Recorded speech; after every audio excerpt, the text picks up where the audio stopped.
Welcome to the SwimStrong Dryland Podcast. We are dedicated to inspiring and educating the swimming world. Our podcast highlights the work, character, and achievements in and around the SwimStrong community.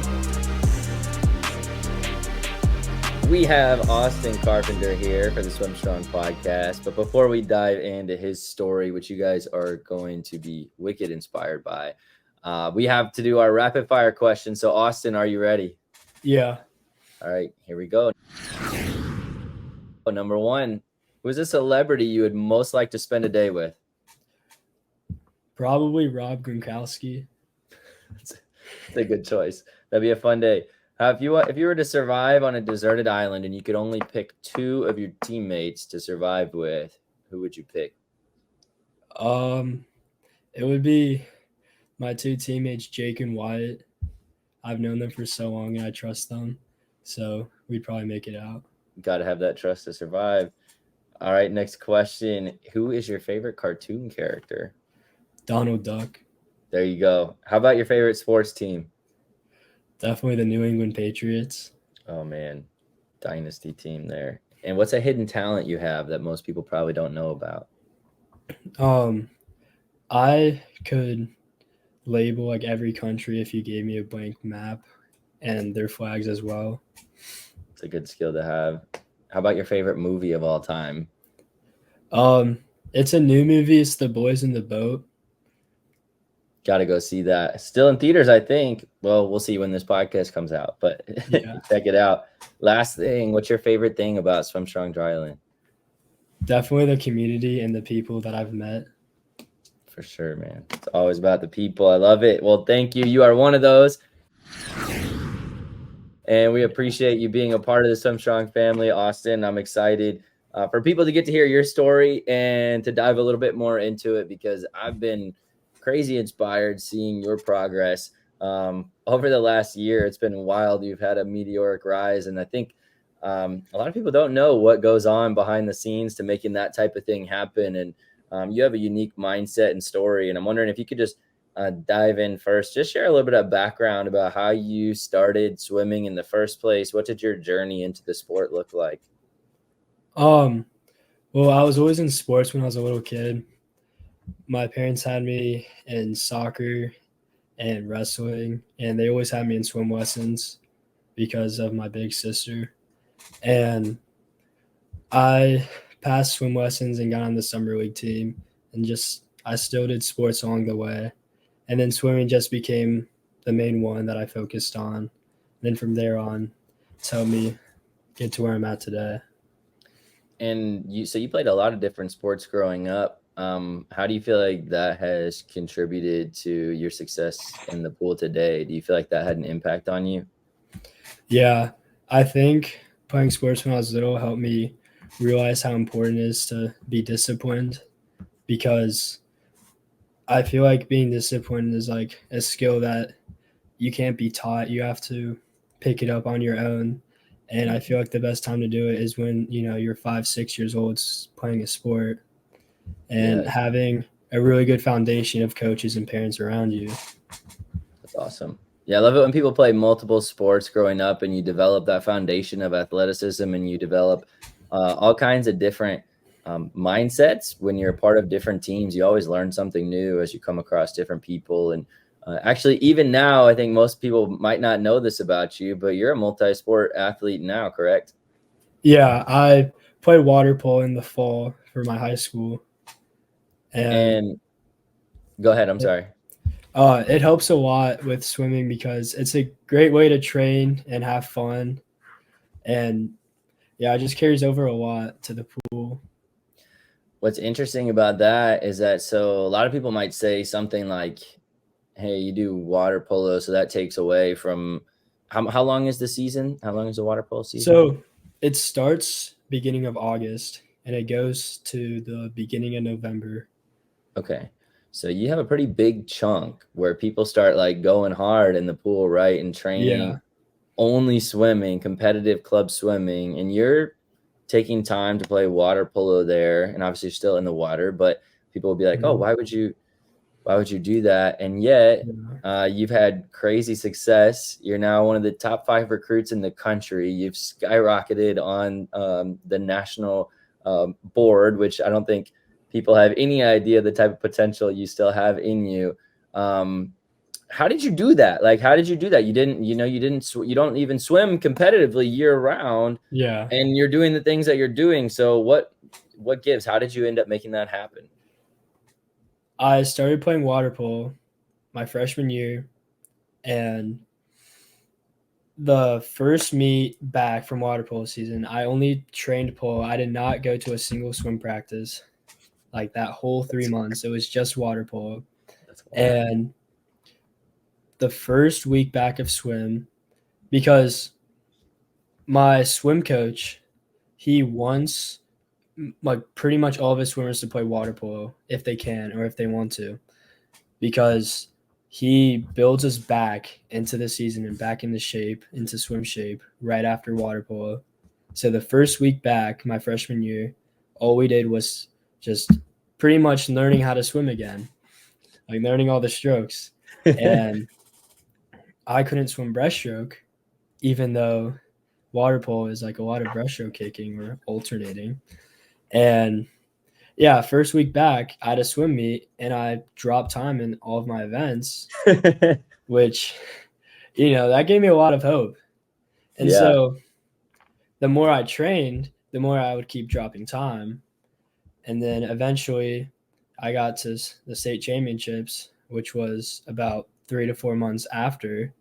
And I dropped like a lot of time, which gave me pretty much just a lot of hope, knowing that I can play water polo and have fun for 3 months until I go back into swim season, which I think that is really, I think people even hearing that might be like, oh my gosh, like 3 months where I'm not full-time competitive swimming, like that would ruin my whole season, right? Like people stress out a lot of times during like college visits and things like that, because you're making big life decisions, but you're also not really consistently in the pool.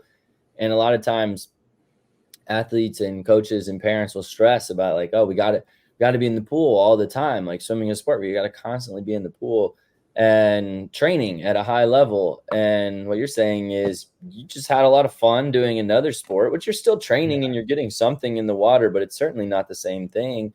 And then you came back. But talk about how that affects your mindset, because something that I think is always really unique about you is your mindset and the goals that you have. But how does playing another sport and having a little break from swimming maybe refresh you? Does it refresh you? Is it something you come back with a fire? Or talk a little bit about that. Yeah, it definitely refreshes my mind. Whenever I've gone into swim season after water polo season, I've always had like my head up high. Like I'm excited to swim, because a lot of people sometimes, and this used to happen to me, I'd get that little like feeling of being burned out and it'd be hard. But like with water polo, it's just like a big reset, and I can just have fun during water polo season. And then training back into swimming is also really fun, because towards the end of water polo season, I'm like, I'm ready to swim again. And then the same thing happens during swim season. The last like week or two before like a big meet, I'm like, I'm ready to swim and then get back into polo. That's awesome. But yeah, like kind of going back to the training too. Like knowing with swimming, the more I'm training after polo season, the more faster I'm going to get. So that first month kind of just gives me like a glimpse of what I can do that season. Like I think I had a meet this year. I had a meet 2 to 3 weeks after water polo season. And again, I dropped time in everything except my best event, 100 breast. But I went my second best time. And so after that, I think I said like, I'm ready for JNATs. Yep. And so I showed, like 2 weeks later and dropped in everything again. I kind of surprised myself. Yeah, man. Yeah, it's pretty wild. And I think during that time too, so you're playing polo, but you're also still like, you're still training as an athlete, like you're playing another sport, but you're also doing the SwimStrong Dryland program Yeah, I did outside of the it. water? I did it Tuesday, Thursday. I do lifting with my swim team Monday, Wednesday, Friday mornings, mainly because of like the convenience. Since it'd be hard to miss, because we also get in the water after that too, so I'd be missing 3 practices, and I do that. And it's nice because the strength days for SwimStrong Drylands are Monday, Wednesday, Friday, so it works out perfectly. So I can do the Tuesday, Thursday, Saturday workouts on those days after school or after practice on Saturday. So it all works out, and that's what I would do during polo season. Yeah, so you were staying really locked in to your training. You were training in different ways, though. You were giving your mind a break, or just your body a break from just the grind of the day-to-day swim season. But then you were doing something different that was training you in another unique way, and then also staying on top of the dryland and developing as a swim athlete. And then you come back a couple of weeks later, like you said, and you just crush it in your first meet back.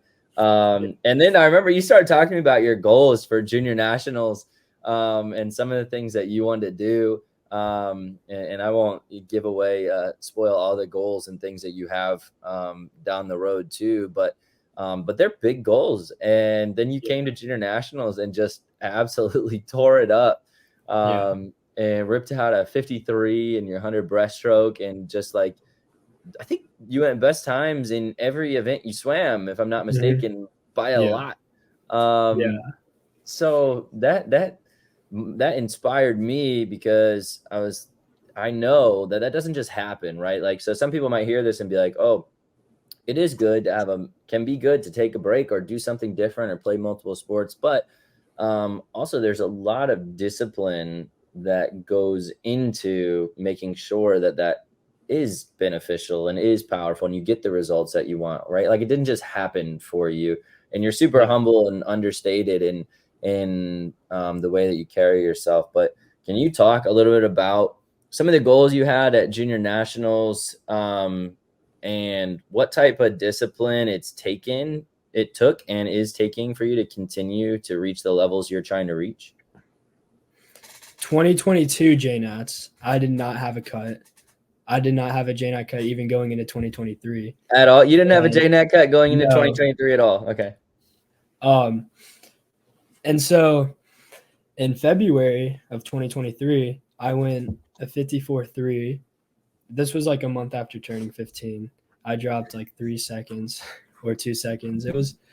I surprised myself there. That was one of the most shocking swims, like, in my opinion, for me. And so that time would have gotten 5th or 6th at JNATs, like, that year, 2022. And right after that, I'm like, I think I can win it. And so obviously going into polo season, gotta like make sure I still have that goal in mind. And then my first meet back, I went a time that I kind of wanted to go. So I'm like, I think I can do this. And I got to JNATs. I was a bit nervous, and I got a time that I pretty much wanted. That would have gotten me second at JNATs in 2022. So there was nothing I still had to keep my head high. I didn't reach a goal, but it was okay, And then for I also swam the 50 free and 100 free. And my goals for those was to just make pretty much the C final. And in the 50 free in the morning, it was my first event ever at JNATs. And I dropped half a second. And I snuck into the B final. And I was super happy. And that just carried me throughout the rest of the meet. And then the same thing for the 100 free. I think my goal was, again, C final, B final. And I snuck into the A. I got scratched in. Something funny too. I was supposed to swim off against some guy because we tied. We tied for 9th, but since someone scratched, we were tied for 8th. But I was unaware about this until I showed up to finals, and I heard that he just chose to stay in the B final and not swim off, which that's wild. Really cool. I got to meet the guy after the race. We talked. It was super Did he tell you why he did that? I think he just didn't want to swim off. Gotcha. Which honestly, if I had known after my swim that I had to do a swim off, I would have accepted it. I've never done a swim off in my life, and Really? I've always watched like my teammates do it. It just looks so hype and so fun. Yeah, man. Like it'd Yeah. be like sure it'd be annoying. Like you have to stay for like an extra hour because I get super like, I hate having to waste time between prelims and finals. I'd love to just go home, eat, take a nap. Because that's what I was able to do at JNats. I lived 20 minutes away from the pool, where everyone else had to fly like 2-3 hours. Yeah. And so, yeah, it would have been annoying, but it would have been fun. I would have enjoyed it. I love it, man. Well, you got that. You got the mentality of just like, I want to race. Like, I want the competition. It doesn't matter if I'm tired. It doesn't matter if I have to stay a little bit later. Like, I always have gotten the feel that you just love competition and you love to see what's possible. Can you attribute your mindset to anything, like certain people who have inspired you, like growing up? Like what people don't realize about success is that it's really simple. Like it's really just simple discipline and consistency and love for what you do. And if you have those things, I mean, that's a dangerous recipe. Consistency, discipline, and love for what you do. But the hardest part is, people may do something they love, but then the consistency and the discipline is usually where it falls off because it just takes so much effort. I mean, it's simple, but it's difficult. So when I say it's simple, it's certainly not easy. Can you talk about how you developed the mindset you have? Like what allows you to just embrace hard work, embrace competition, like being as disciplined as you are? Like you don't, like you said, like even talking about what you do in between prelims and finals, like you have a specific routine and rhythm because you're trying to accomplish the thing that you set out to do. Where does that come from? Well, I could contribute to my mom and dad a lot.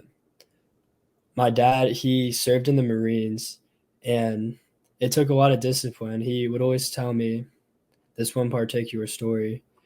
They had to hike with their full gear on, like 60, 70 pounds, I believe. And he wanted to give up.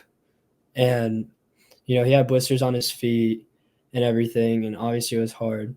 And right before he was going to like pretend to roll his ankle and couldn't walk, it might have been his sergeant. It might have been whoever. But one guy was falling behind. And so he made my dad pretty much pull him with him, and that just made him furious, and that just kept him going, and he didn't give up with a chip on his shoulder pretty much. Wow. And that's always inspired me. I'll be in practice and a set will be hard, a set will be intense, and pretty much what my dad said, just to not quit, not to give up, with no excuses either, because him and I are really big on that. Like, how do you do that though? Like not making excuses, like it's so easy to say. It's so rare for people to actually do it. But you implement that, and what do you do when something comes into your mind and you start being like, hey, I'd really like to give up right now. I'd really like to complain about this set, or I'm really tired. Like, so there's a million excuses that I'm sure flood into your brain. What do you do with those, like mentally, when that happens? So usually when I encounter an excuse that I just want to get out of the pool or just not go as hard in the set, because the way our practices are designed and the sets, everything has a certain level of intensity. And so sometimes it could be super hard to hit that intensity, knowing that, it's going to hurt a lot or it's going to be really hard. And so whenever an excuse comes into my mind like that, excuses always sound the best when it's the person saying it or the person making the excuse says it. And so, like, I'm a sophomore, and let's say there's a freshman, like a new swimmer, because we have a lot of new swimmers on our team. If they were to see someone like me make an excuse, or just, I don't even have to say it, they just see what I'm doing, like, it's going to affect them too. And they're going to see that and kind of think the same thing, like, oh, if he's doing this, if he's slacking off, like I can slack off too. That's good. Which, like, if you have a big impact on your team, like, I feel like people who are very impactful are also one of the most disciplined. And so that's good. I've also just been raised to just not make excuses either. To my dad and my mom as well. Shout out to mom and dad. No, that's awesome, man. That's awesome. And what you just said is something that people don't often think about, like how you are affecting the people around you like you're always affecting them either in a positive or negative way. Your impact is never neutral. If you're surrounded by teammates, your impact is not neutral. It's one way or the other. And so for you to have the mindset of, not only am I not going to buy into my own excuses because I have goals and dreams, like you said, you wanted to win the junior national championship. Okay, well, in order to do that, you have to work pretty darn hard. You have to work pretty hard. And so you're like, I'm not going to let myself down. And then you're also thinking, hey, I have a team that I'm here for. It's not just about me. Like, there's people who look up to me. There's people who I'm training with who, if I'm not bringing the energy and the effort, they may do the same thing because that type of thing can be contagious. And man, I wish people would think about that type of thing more.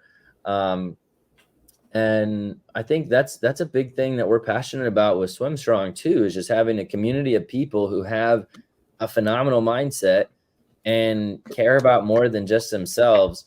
And can you talk just a little bit about that from the Dryland perspective? What's it been like to be a part of the program, to have an accountability partner and teammates who, even though there's some from your team, but there's some from all over the country that you're connected with. Have you seen that make an impact? Just that specific thing we're talking about, having teammates who have a phenomenal mindset and hold each other accountable. Yeah. Something that's nice about that is that, like, with our team, at least, we all made goals at the beginning of the season on a sheet. And then together we made team goals, like what we want to do at the state championship, what we want to do at districts, just what we want to do as a team. And so we all pretty much know each other's goals. And, if a couple of my friends, they were influenced by me joining SwimStrong, and so they joined it too. And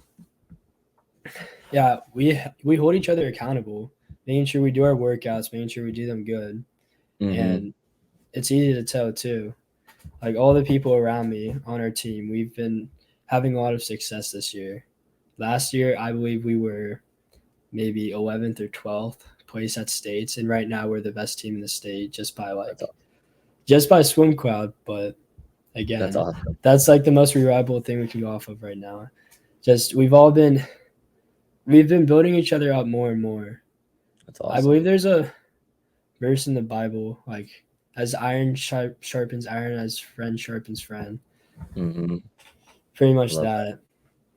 Yeah, man, that's an awesome verse, and just so true, right? Like, you make each other better. You can sharpen each other and make each other more effective, make each other more powerful. Like, that's what it's all about. Like, we're not supposed to do this thing alone. And that there's, I think what is understated too, and what I'm inspired by and humbled by in this conversation, honestly, is your humility. Like, you are very much about everyone else. You're very much about giving credit to other people in your journey, how what you do affects other people.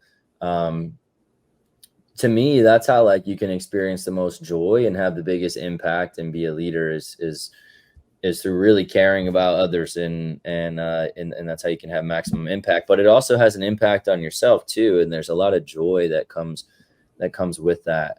So I really appreciate that about you, man, and everything that you do for everyone in your life, myself included. It's awesome. Can you talk a little bit about, so you mentioned you wanted to win a junior national championship. You came up just a little bit short, but you still absolutely crushed it. And in so many different events. And I'm wondering, like, one, okay, so you quote unquote failed, right? But people say, if you don't reach a goal, it's not failure, because you did everything you could to try and get there. So one, can you talk about how you let, hey, coming short of a goal you had fuel you for the next steps? And then two, can you talk about some of the longer term goals that you have, some of the things that you're hoping for in the next year or so? Yeah. So after coming up short of one of my goals, I've taught myself this, and it helps me a lot, that everything at the end of the day is pretty much your fault, whether it's good or bad. Like, I came up short of a goal. That's not no one else's fault but mine. And that just, fuels me for reaching my next goal. And yeah, I wouldn't call reaching short of a goal a failure. Mm-hmm. Like, obviously there are other good things. Like, I dropped a lot of time. I think I'm top 5 for 15-year-olds in that event, like, all time, which is, there's nothing to be sad about there. Right. But yeah, like, that coming up short, that kind of fueled me. That's been fueling me for the state championships this year. And not only that, the same thing last year. If I can talk about this for a bit. Yeah. When I went my 54.3 in my 100 breast, I got second place at districts, and I got out-touched by the defending state champion. And I think he went a best time. And states is a week after districts. And I think we were both prepared at like the same level. And so my goal from districts was, I want to win states. I need to. And I came up short. And like, ever since then, because that's like one thing I can call a failure, because I had so many opportunities, to prepare for that. But ever since then, I've been fueled to win states again this year. Or not again, to win this year. And Jane has fueled it a little bit more. Especially because I was in lane 7, and the guy in lane 8, his name's Luke, and he's from Ohio, and we pretty much went the same time. We're both gonna be fighting for that, and he's a senior, so it's just gonna be even more crazy. Yeah, man, that'll be a ton of fun. I like the way that you frame that too, and you say, hey, I came up short of a goal. It's not a failure, but for me, like, it wasn't what I wanted, so it fueled me and moved me forward. I think a lot of people are afraid to set big goals because they don't want to feel like, oh, I came up short, but like, who cares? Who cares if you come up short? Like, let's use that as motivation. Sorry to cut you off, but that's what happened. I wanted to win that. Like, yeah, I didn't win that, but okay, I know there's a quote about that. It's something about like, what is it? Shooting on the stars, but you like land on the moon. I have no idea if that's even what it is. It just compares with like setting a goal like so high. Like, yeah, you might come up short, but like, look where you are. Yep. No, I love that. Yeah, it's like you when you do set a goal that high and you actually work for it and you put in the work, if you come up short, yeah, like, it hurts because you like wanted something, but you worked for it. Like, you did something that moved you forward that a lot of people never would have done, and now it's setting you up for whatever that next big leap forward is. And it's no small thing to be one of the top swimmers of all time in your age group as well, and to be almost winning a national title as a sophomore in high school. I mean, that's pretty crazy. But you want more, and I love that. Like, some people might take the opposite route and say, hey, I did something really cool, like, look at me. And you're like, that's not, like, I want more. I want more. There's always something more to be had, and it's not about what I've done in the past. It's about what I'm going to do in the future and the work I'm going to do to get there, and really the whole journey. So anyway, I think that's really good insight into how goal setting should be done and how you should respond when you don't hit it, how that can fuel you. But then so obviously you want to win the state championship this year. That's one of your goals. Do you have any other goals in mind for the next, it's 2024. We got a good amount of time left in the year. Anything else that you're excited about? Yeah. So This might be my biggest goal. It's been a goal it's been forever. To get an OT cut. Yeah. Last year, I wanted to get it in the 100 breast, and I came up short, which again, I knew I came up short, and I got to be accountable. It was my fault, but that just gives me more fuel. And yeah, I believe I can get it in the 50 free and 100 breast. I've had my eyes set on it for a long time, mainly because I made a deal with my mom and dad. If I get one, then we can get a pug. That's awesome. And my dad, he tore his Achilles last year, and so because of that, he was home for a while, and so we were able to get a pug because he was going to be home for a long, long time. He's back in work, but Good. I guess the deal technically didn't happen. But my eyes have still been set on getting an OT cut and going to Olympic trials. I love that, man. Also, what's your dog's name? Oh, her name's Luna. That's awesome. Right. Go ahead, though. And then other goals too. Yeah, like JNATs this year for the summer. You know, potentially win an event. If I feel like I could win the 50 free if I can get the OT cut because I'm going for it in March. And the winning time last year was a 22.7, which is pretty much the OT cut, or 22.6. And then I also have goals for water polo too, to start varsity and to win the state championship. Because going back to being consistent in everything, I'm not the best water polo player. I played JV most of the season, but that only gave me more fuel to make varsity and to help my teammates out, because I wasn't doing it just for the harder I train, the better it'll help me for swim and for polo. I kind of thought too, I want to help my teammates out. I want to win with my teammates. And then after that will be JNATs. And my goal for that will be to win the 100 breast and maybe win some other events. Maybe I haven't swam the 2 breast since 2022.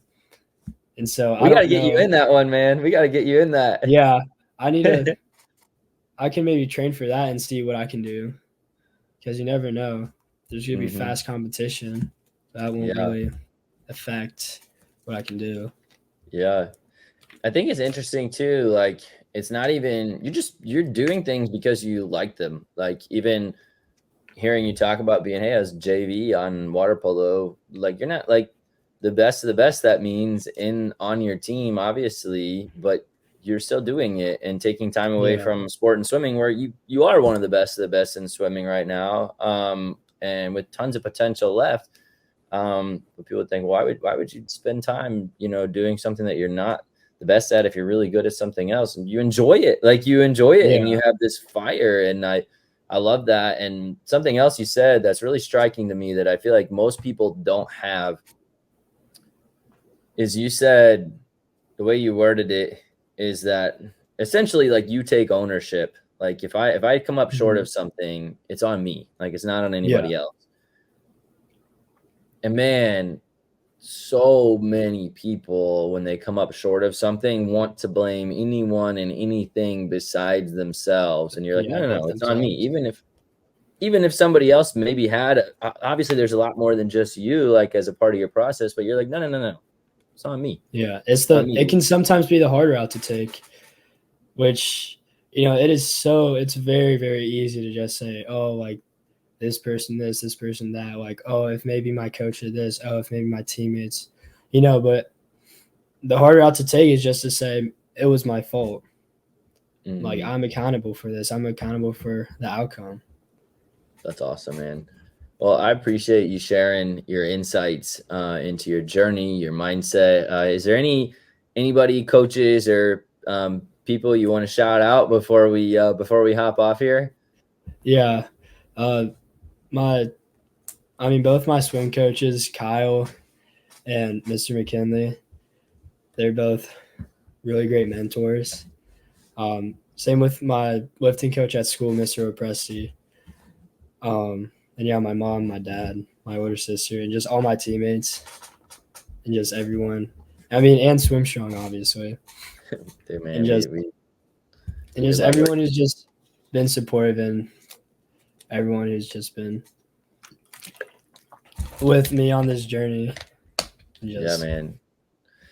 Well, you, as you are mentioning all these different people a part of your journey, I'm grateful for all of them. We're grateful for you. We're grateful to have you as a part of the SwimStrong family. And man, we can't wait. I'm excited for your state championships coming up. I'm excited for this whole season and for the next few years and beyond what you're going to do, man, because the sky's the limit. So continue owning your journey, not putting limits on yourself, inspiring people, not making excuses, and just being you, man, because it's awesome and it's more than enough. And so excited to see what you do and blessed to be a part of your life. So thanks for taking the time to be on here and share it with everybody. Yeah, thank you for inviting me on. You got it, man. Thank you for listening to the SwimStrong Dryland Podcast. If you'd like to be a part of the SwimStrong Dryland family, you can reach out to us via email or social media. You can also follow SwimStrong Dryland on YouTube and TikTok for more educational content.